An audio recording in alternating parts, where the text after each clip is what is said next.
সুপ্রিয় সুধী, যে যেখানে আছেন আশা করি সবাই ভালো আছেন, সুস্থ আছেন। আজ আপনাদের সাথে বাংলাদেশ আওয়ামী লীগ এবং বাংলাদেশের মুক্তিযুদ্ধ এবং বাংলাদেশের আওয়ামী লীগ কেন আজকে ব্যান্ড হলো, বাংলাদেশ আওয়ামী লীগের কর্মকাণ্ড এবং কর্মসূচিকে কেন বাংলাদেশে নিষিদ্ধ করা হলো, এই বিষয়টি নিয়ে কথা বলবো। আপনারা জানেন যে বর্তমানে বাংলাদেশে একটি অবৈধ সরকার বিদ্যমান।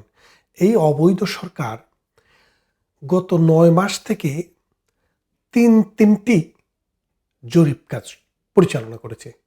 তাদের জরিপের মূল গোপনে গোপনে এইসব পরিচালনা করেছে পাকিস্তানের যে আইএস, ওদেরকে দিয়ে জরিপ পরিচালনা করা হয়েছে এবং ডক্টর ইউনূসের গ্রামীণ ব্যাংকের কর্মকর্তা কর্মচারীদেরকে দিয়ে গ্রামের নিরীহ জনগণ থেকে শুরু করে হাটে মাঠে ঘাটে গোপনে গোপনে তারা বিভিন্ন তথ্য উপাত্ত অনুসন্ধান করেছে। এবং প্রশ্ন ছিল, বাংলাদেশে যদি নির্বাচন এখন হয় বা এই বছরের শেষের দিকে যদি কোনো নির্বাচন হয় বা আগামী বছরের যদি শুরুতে নির্বাচন হয়, তাইলে মানুষ কাকে ভোট দেবে। এই তিনটি জরিপ করার পর ডক্টর ইউনূস দেখলো যে মানুষ সবাই বলছে যে আমরা এই ডক্টর ইউনূসের পালিত পুত্র, এই যে লাঠিয়াল বাহিনী, যারা এই বাংলাদেশটিকে মানুষের জন্য একটি জাহান্নাম পরিণত করেছে, তাদেরকে ভোট দেবে না। তার মানে কি দাঁড়াচ্ছে, মানুষ ক্লিয়ার মেসেজটা ডক্টর ইউনূসকে দিয়েছে যে আমরা এই দেশে উন্নয়নের জন্য যারা কাজ করেছে, এই দেশের আইন শৃঙ্খলাকে যারা ভালো রেখেছে, এই দেশের শিক্ষা ব্যবস্থাকে যারা সবাইকে ইনক্লুসিভ এডুকেশনে নিয়ে গেছে, এই দেশের রাস্তাঘাট, স্কুল, কলেজ, হাসপাতাল সব কিছু যারা উন্নয়ন করেছে, তথাপি গ্রামীণ জীবনকে যারা আস্তে আস্তে আস্তে আস্তে আরবান জীবনের কাছাকাছি নিয়ে গেছে, সেই দলকে আমরা ভোট দিব। আর সেই দলটি হচ্ছে বাংলাদেশের স্বাধীনতা যারা মুক্তি সংগ্রামের মাধ্যমে নেতৃত্ব দিয়ে এনে দিয়েছে এই দেশের মানুষকে, সেই বাংলাদেশ আওয়ামী লীগ। তখন ডক্টর ইউনূস এখন তো ভয় পড়ে গেলেন, কারণ ডক্টর ইউনূস যা করেছেন, উনি যদি সংবিধান পরিবর্তন করেন, সরকারি ঘোষণা দেন, জুলাই ঘোষণা দেন, বিপ্লবের ঘোষণা দেন, কোনো ঘোষণা দিয়েই এক্সিস্টিং একটি স্বাধীন দেশের সংবিধানকে একমাত্র পার্লামেন্ট ছাড়া কেউ বদলাইতে পারে না। এখন ডক্টর ইউনূস দেখলেন, যদি নির্বাচন হয় আওয়ামী লীগ অথবা বিএনপি, তার পালিত পুত্র জামাতও আসবে না, তার ল্যাংটা বাহিনীর ওই যে এনসিপি, তারাও ক্ষমতা আসবে না। এই খবর পাওয়ার পর ডক্টর ইউনূসের মাথা খারাপ। ডক্টর ইউনূস চিন্তা করলো যে এরা যদি সত্যি সত্যি ক্ষমতায় চলে আসে, শেখ হাসিনা যে বলেছিল ডক্টর ইউনূসকে টুপ করে পদ্মা সেতুর নিচে ফেলে দিবে, ডক্টর ইউনূসকে আসলেই বাংলাদেশের মানুষ পদ্মা সেতুর নিচে পেলেও দিতে পারে। Nobody knows. সুতরাং ডক্টর ইউনূস এই ভয়ে ডক্টর ইউনূস কি করলেন, ডক্টর ইউনূস তার ওই ল্যাংটা লাঠিয়াল বাহিনীকে, জামাত শিবিরকে, জঙ্গি বাহিনীকে, ওই যে 501 নম্বর রুমে যে ধরা পড়ছে কি জানি নাম, মামুনুলকে, এই জঙ্গি, ওই এজাহার পুত্র, মুফতি এজাহারের পুত্র হারুন এজাহার, এই যে গ্রুপটা, এই গ্রুপটাকে রাস্তায় নামালেন, নামিয়ে তাদেরকে পানি পান করালেন। কোথায়? প্রধান উপদেষ্টার দপ্তরের সামনে, যেখানে অন্য কোনো কেউ আন্দোলন করতে যেতে পারে না, কিন্তু তারা যেতে পারবে, কারণ ডক্টর ইউনূস তো তাদের আব্বা। এই ডক্টর ইউনূসের অবৈধ সন্তানেরা ওখানে যেতে পারবে। এই অবৈধ সন্তানরা বাংলাদেশকে অবৈধ করার জন্য, বাংলাদেশকে কলঙ্কিত করার জন্য, বাংলাদেশ আওয়ামী লীগের সাথে যেহেতু পারছে না, মানুষ যেহেতু আওয়ামী লীগের প্রতি আস্থাশীল, মানুষ যেহেতু আওয়ামী লীগকে ভালোবাসে, তাইলে তারা সিদ্ধান্ত নিল বাংলাদেশ আওয়ামী লীগকে কী করতে হবে, ব্যান করতে হবে। বাংলাদেশ আওয়ামী লীগের কর্মসূচিকে ব্যান করতে হবে। ব্যান করে তারপরে তারা ক্ষমতায় বসতে হবে। ক্ষমতায় বসে এই ক্ষমতাকে লিঙ্গার করতে হবে 5 বছর। 5 বছর লিঙ্গার করে আস্তে আস্তে বিএনপিকে হয়তো ল্যাং মারবে, মেরে এই জামাতকে নিয়ে, তার এই ল্যাংটা বাহিনীকে নিয়ে বাংলাদেশে একটি মিথ্যা প্রহসনের নির্বাচন করে তারা ক্ষমতার স্বাদ গ্রহণ করবে। কিন্তু একটা জিনিস মনে রাখেন, এই বাঙালি কিন্তু যুদ্ধ করা বাঙালি। এই বাঙালি একবার না, 1000 বছরের ইতিহাসে বহুবার সংগ্রাম করেছে, বহুবার আন্দোলন করেছে। তিতুমিরের বাঁশের কেল্লার খবর আপনারা জানেন, ফকির মজনু শাহের আন্দোলনের কথা আমরা জানি, সিপাহী বিপ্লবের কথা আমরা জানি, ক্ষুদিরামের আন্দোলনের কথা জানি, আমরা স্বদেশী আন্দোলনের কথা জানি, ব্রিটিশ বিরোধী আন্দোলনের কথা জানি, বাঘাযতীনের কথা আমরা জানি, আমরা প্রীতিলতা ওয়াদ্দেদারের কথা জানি, আমরা আসাদের রক্তে রঞ্জিত রাজপথ দেখেছি এই বাংলার মানুষ, আমরা আইয়ুবের বিরুদ্ধে আন্দোলন দেখেছি, আমরা ইয়াহিয়ার বিরুদ্ধে আন্দোলন দেখেছি, আমরা পাক বাহিনীকে এই বাংলার জমিনে পরাজিত করে লাল সবুজের পতাকা উড়িয়েছি। আমার সোনার বাংলা, আমি তোমায় ভালোবাসি, এই প্রাণের সঙ্গীতকে বাংলাদেশের জাতীয় সঙ্গীত হিসেবে স্থাপন করেছি। আজকে আপনারা যেটা করছেন, আজকে ডক্টর ইউনূস গং যেটা করছে, বাংলাদেশ আওয়ামী লীগের মতো এত বড় একটি দলকে, যার এখনো নিদেন পক্ষে 5 কোটির উপরে, যার এখনো সমর্থক রাস্তায় হাটে মাঠে ঘাটে গ্রামে গঞ্জে শহরে বন্দরে স্কুল কলেজ বিশ্ববিদ্যালয় হাসপাতাল সরাইখানা সবখানে যান, সেখানে আওয়ামী লীগের লোক আছে। তাহলে এত মানুষকে বঞ্চিত করে তার প্রাণের দলকে ব্যান করার বা তার কর্মসূচিকে বন্ধ করে দেওয়ার যে পায় তারা, এটা হচ্ছে ক্ষমতার লোভ, লালসা এবং ভয়। অন্যায়ের যে শাস্তি হবে সেই জন্য আমাদের আওয়ামী লীগ থেকে ডাক আসবে, আপনারা প্রস্তুত থাকেন। আওয়ামী লীগ থেকে ডাক আসবে, আমরা এদের বিরুদ্ধে যুদ্ধ করব। আমাদের যুদ্ধটা কিরকম যুদ্ধ হবে আপনারা দেখবেন। আমাদের যুদ্ধ চলছে, কিন্তু এই যে আমরা যুদ্ধ করছি, আমাদের অনলাইনে যুদ্ধ চলছে, তারপরে মাঠেও যুদ্ধ চলবে। আমাদের এই দেশের 1 ইঞ্চি মাটিও আমরা পাকিস্তানি রাজাকার হায়নাদের হাতে তুলে দেব না। আমাদের বাংলাদেশকে করিডোর দিয়ে এ দেশকে যুদ্ধক্ষেত্র আমরা করতে দেব না। এই দেশে 1971 সালে যারা বাংলাদেশের নারীকে নির্যাতন করেছে, অসংখ্য মানুষের জীবনের কোনো মূল্য যারা দেয়নি, বাড়িতে হাটে মাঠে ঘাটে আগুন লাগিয়েছে, পুকুরের মাছ তুলে নিয়ে গেছে, গোয়ালের গরু নিয়ে গেছে, সেই রাজাকার, সেই আলবদর, সেই আলস্ট্রামস, সেই শান্তি বাহিনীকে আমরা এদেশের মসনদে বসাবো না। তাদের সাথে আমরা 71-এ যুদ্ধ করেছি 9 মাস। এই 9 মাসের যুদ্ধে আমরা তাদেরকে পরাজিত করেছি। পরাজিত করে তাদেরকে আমরা চিরতরে বুঝিয়ে দিয়েছিলাম যে এই বাংলার মানুষ তার সংস্কৃতি, তার ইতিহাস, তার ঐতিহ্য, তার রাষ্ট্রের সীমারেখাকে কতটা ভালোবাসে।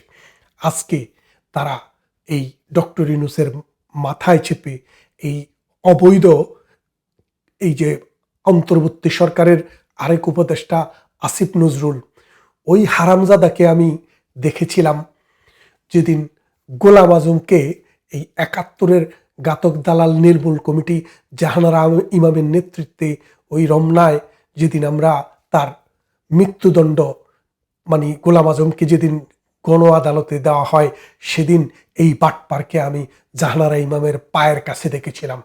পরবর্তীতে এই বাটপার কোথায় গেল? যাইয়া লেখা শুরু করলো যে না, সাইদি বিশাল মানুষ ছিল, সাইদিকে যে চাঁদে দেখা গেছে সেটাও এন্ডোজ করলো। তারপরে বাটপার বঙ্গবন্ধুর বই পড়লো, বই পড়ে বলল, আমি তো অবাক, পৃথিবীতে ইচ্ছে ভালো কোনো বই হয় না, বঙ্গবন্ধু এত বড় নেতা ছিলেন, এত, মানে কান্না কান্না ভাব। সেই বাটপার এখন আবার এই বঙ্গবন্ধুর রাজনৈতিক দলকে নিষিদ্ধ করে। এই বাটপার এখন আবার ওই আমাদের 32 নম্বরে জ্বালানোর জন্য, পোড়ানোর জন্য এবং বুলডেজার দিয়ে ভাঙার জন্য বুলডেজার সংগ্রহ করে। এই আসিফ নজরুল, যেই আসিফ নজরুল নিজে এই যুদ্ধ অপরাধীদের বিরুদ্ধে ছিল, আজকে সে যুদ্ধ অপরাধীদেরকে কান্দে নিয়ে ঘোরে। এখন আপনি বলুন যে 1971 সালে 30 লক্ষ মানুষের জীবনের সাথে যারা বেইমানি করেছে, যেই দল বেইমানি করেছে, সেই জামাতে ইসলামী যদি বাংলাদেশে রাজনীতি করতে পারে, বাংলাদেশ আওয়ামী লীগ কাকে হত্যা করেছে? এই যে জুলাই আগস্টে যে বিপ্লব বলে, যে আন্দোলন বলে, যে গণ অভ্যুত্থান বলে, যে সন্ত্রাসী নৈরাজ্য কর্মকাণ্ড বলে, আপনি যে নামেই বলুন, জাতিসংঘ একটি রিপোর্ট দিয়েছে, জাতিসংঘ রিপোর্টে বলেছে 1400 লোক মারা গেছে। তার মধ্যে 1400 লোকের মধ্যে মাত্র 400 থেকে 500 লোকের মৃত্যু হয়েছে 5 আগস্ট পর্যন্ত। আর বাকি 800 থেকে 900 থেকে 1000 লোকের মৃত্যু হয়েছে 5 আগস্ট থেকে 18 আগস্ট পর্যন্ত। অর্থাৎ 3 দিন সরকার ছিল না, এই 3 দিন পরে ডক্টর ইউনূস ক্ষমতা আসার পরে এই বাকি 1000 মানুষকে হত্যা করেছে। কারা হত্যা করেছে? এই ডক্টর ইউনূসের অবৈধ সন্তানেরা, এই বাংলাদেশের কুলাঙ্গার রাজাকারের বীজে জন্ম এইসব সন্তানেরা এই বাংলাদেশে হত্যাকাণ্ড চালিয়েছে। তাহলে এখন কি হলো? পরবর্তীতে ডক্টর ইউনূস এসে প্রজ্ঞাপন জারি করলেন যে 5 আগস্ট, 15 জুলাই থেকে 18 আগস্ট পর্যন্ত, 17 আগস্ট পর্যন্ত এই তার কুলাঙ্গার সন্তানেরা যে হত্যাকাণ্ড চালিয়েছে সেগুলোর বিচার বাংলাদেশে করা যাবে না, কোনো কোর্টে তোলা যাবে না। তার মানে আপনি দেখেন ওই যে ইন্ডেমনিটি দিয়েছিল না বঙ্গবন্ধু হত্যার পরে, সেরকম একটা ইন্ডেমনিটি দিয়েছে। বাংলাদেশের কনস্টিটিউশনে, আন্তর্জাতিক মানবাধিকার সনদে, পৃথিবীর কোনো সভ্য দেশের আইনে এটা বৈধ কোনো আইন না। তার এই প্রজ্ঞাপনকে এখন চ্যালেঞ্জ করা যাচ্ছে না। কেন যাবে না? কারণ বাংলাদেশে তো কোনো এখন আইন আদালত নাই। আপনি বলেন বাংলাদেশে ক্রিমিনাল আইনের বিচার হয় কি দিয়ে? সব দেশে একটা পেনাল কোড আছে। পেনাল কোড মানে এই কোডের মধ্যে বলা থাকে কোনটা অপরাধ এবং কোনটা করলে শাস্তি হবে, শাস্তিটা কি, পেনাল কোডের মধ্যে এটা লেখা থাকে। তো এখন এই যে আপনি রাস্তায় একটা মানুষকে ধরলেন, ধরিয়া বললেন এ আওয়ামী লীগ করছে, এর পিটাইলেন, ক্যামেরাতে ছবি তুললেন, আপনার ছবিও তুললেন, তুলে নিয়ে আপনি পুলিশে দিলেন। আপনি তো পুলিশের দায়িত্বে নেই। আপনি যে কাজটা করেছেন বাংলাদেশের পেনাল কোডে এটা criminal offence, attempt to murder, minimum 10 বছরের কারাদণ্ড, এবং এটা মানে কগনিজেবল অফেন্স এবং নন বেইলেবল সেকশন। তাইলে এদের নামে মামলা করা ব্যক্তির দায়িত্ব না, রাষ্ট্রের দায়িত্ব। কারণ যেই কোনো দেশে ক্রিমিনাল আইনে বিচার হয় রাষ্ট্রবাদী হয়ে, এই রাষ্ট্র কোনো মামলা করে না তাদের বিরুদ্ধে। কেন করে না? কারণ হচ্ছে রাষ্ট্রের জারজ সন্তানরাই আজকে এই কাজগুলো করতেছে। রাষ্ট্রের জারজ সন্তান বলতে ডক্টর ইউনূসের জারজ সন্তানেরা। এই ডক্টর ইউনূসের জারজ সন্তানদের বিরুদ্ধে আমাদেরকে সোচ্চার হতে হবে। আমরা যদি সোচ্চার হতে না পারি তাহলে আপনারা দেখবেন এই দেশ ধ্বংস হয়ে যাবে, ছারকার হয়ে যাবে। আমরা এই সোনার দেশকে ধ্বংস হতে দিতে পারি না। দেখেন মাহফুজ ওই যে মানে উজিরে খামাখা আগে বলতো, এখন তো দপ্তর আছে, মানে দপ্তর এখন মনে হচ্ছে তার দপ্তর হচ্ছে তথ্য মন্ত্রণালয়। তথ্য মন্ত্রণালয়ের এই তথ্য মন্ত্রণালয়ের দায়িত্বপ্রাপ্ত মাহফুজুর রহমান রিসেন্টলি একটি কথা বলেছেন। মাঝে মাঝে বিশ্ববিদ্যালয়ে পড়ছে তো দুই একটা কথা বেরিয়ে যায় সত্য। বলে যে আওয়ামী লীগকে যে অপরাধের কারণে নিষিদ্ধ করা হবে, জামাত সে অপরাধ করে কিভাবে রাজনীতি করবে, জামাতের নিবন্ধন কিভাবে থাকবে। এই কথা বলার পর মাহফুজের বিরুদ্ধে 1971 সালের ঘাতকদের যে মানসপুত্র যারা ছিল তারা বিদ্রোহ করল। তারা পত্রিকায়, নিউজ মিডিয়ায়, অনলাইন পোর্টালে বারবার এটার বিরুদ্ধে প্রতিবাদ করছে। সর্বশেষ আজকে মাহফুজ ওই বিশ্ববিদ্যালয়ের আন্দোলনরত ছাত্র যারা আছে তাদের ওখানে, তাদের সাথে দেখা করতে গিয়েছিল, সেখানে তাকে বোতল ছুঁড়ে মেরেছে। তো বোতল ছুঁড়ে মারার পরে মাহফুজ কিন্তু বলেছে একটি বিশেষ দলের সন্ত্রাসী লোকেরা, এবং অন্য জায়গায় ইনি বলেছেন যে শিবিরের সন্ত্রাসীরা তাকে আক্রমণ করেছে। আক্রমণ করার এই মূল কারণ হচ্ছে সে যেহেতু জামাতের অন্যায় সম্পর্কে বলেছে। এখন আপনি বোঝেন, একটা দল যদি জামাতে ইসলাম, ইসলাম শব্দটা যাদের সাথে রাখছে, যে দল, সেই দল পাপ করে, সে দল অন্যায় করে, সে দল প্রতিদিন যারা মানুষকে দর্শন করে তাদের পক্ষে থাকে, যারা দেশের বিরুদ্ধে থাকে তাদের পক্ষে থাকে, যারা অন্যায়কারী তারা বলে কি আমরা মজলুমের পক্ষে, জালেমের বিরুদ্ধে। কিন্তু তারা সব সময় মজলুমের বিপক্ষে দাঁড়িয়েছে, জালেমের পক্ষে দাঁড়িয়েছে। এই জালেমদেরকে এই বাংলার জমিনে আবার আরেকটি জনযুদ্ধের মাধ্যমে আমরা পরাজিত করব। আপনারা সবাই মনে রাখবেন, এই বাংলাদেশ উন্নয়নের বাংলাদেশ। গত 53 বছরে বাংলাদেশ যে জায়গায় গিয়ে পৌঁছেছে, আগামী 10 বছরে আমরা এর চেয়ে আরও নিচে যাব। কারণ কি? কারণ বাংলাদেশ এখন উল্টো পথে হাঁটাচুর করছে। তাই বলছি, বাংলাদেশ আওয়ামী লীগকে নিষিদ্ধ করার যে পায়তারা, কর্মকাণ্ড নিষিদ্ধ করার যে পায়তারা, তাদেরকে কর্মকাণ্ড না করতে দেওয়ার যে পায়তারা, এটা হচ্ছে মূলত ডক্টর ইউনূস এবং তার এই অবৈধ সন্তানদের গোপন ভিত্তিতে যে জরিপ করেছে, সেই জরিপের প্রত্যেকটা ফলাফলে দেখা গেছে যে ক্ষমতায় আসবে আওয়ামী লীগ, না হয় বিএনপি। তাদের কোনো খানা নাই, ডক্টর ইউনূসের কোনো খানা নাই, জামাতের কোনো খানা নাই।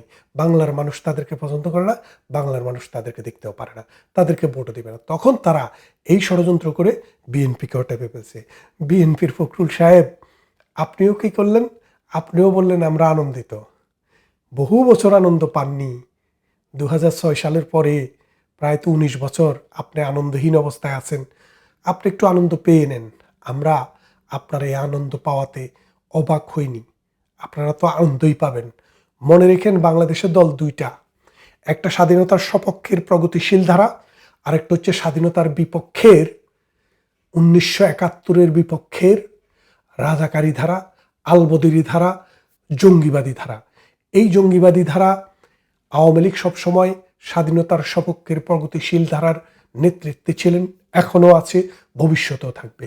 আর জিয়াউর রহমান সাহেব কখনো নেতৃত্বে ছিলেন অ্যান্টি আওয়ামী লীগারদের, অ্যান্টি স্বাধীনতা বিরোধীদের, যারা স্বাধীনতা বিরোধী তাদের, রাজাকারদের, আলবদরদের। তারপরে এরশাদ সাহেব ছিলেন সে নেতৃত্বে, তারপরে খালেদা জিয়া ছিলেন সেই নেতৃত্বে।